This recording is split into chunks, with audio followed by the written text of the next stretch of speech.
a lot of times as guys, you feel kind of like there's no support for you, and we're supposed to be strong on our own and never vulnerable, and we're always okay, and that could be kind of sad. Hmm.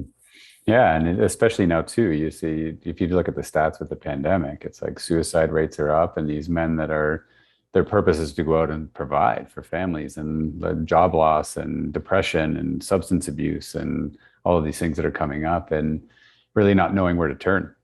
Because like you said, it's like this lone wolf mentality. We've been taught since such a young age of like, oh, I can't show my vulnerability. I can't ask for support. I have to figure this out, or I'm not a man. Like that's the North American, and I would say like generally like the global grid and the global like way of being for men on this planet is like, hey, no, you need to suck it up and figure it out, or your masculinity is at risk, and that's just not the case. Like if you look back to our ancestors, everyone sat in tribe. At the end of the day, you'd sit around the fire and share.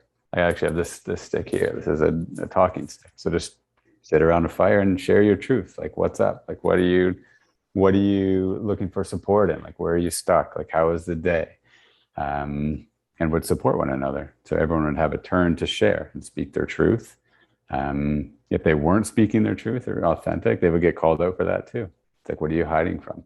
So we create this safe place to be able to expand and support one another on our journeys, and everyone would have a intention and a role and a purpose inside of that tribe. And we've just like lost that all of a sudden in North America.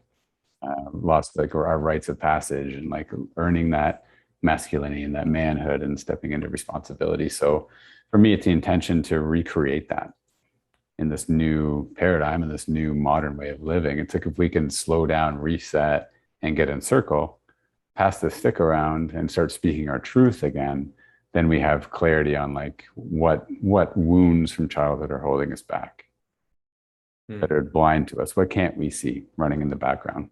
How is that showing up in our relationships? What lack of clarity, or where am I drifting in life? Where can I make a harder decision and take a stand and actually have brothers around me taking a stand for me inside of that group? So I'm not doing it on my own.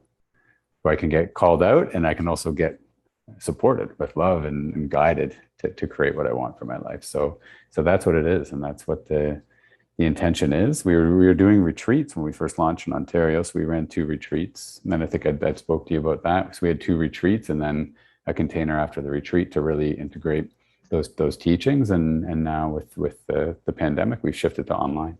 So we do a 90-day container online, which has been beautiful. So we're actually launching one again tonight. So we have a new group of guys tonight, and we'll start the journey, man. And that's what we do: create that intentionality and provide that support and guidance and clarity, and be able to share what's coming up, what's getting in the way on that path.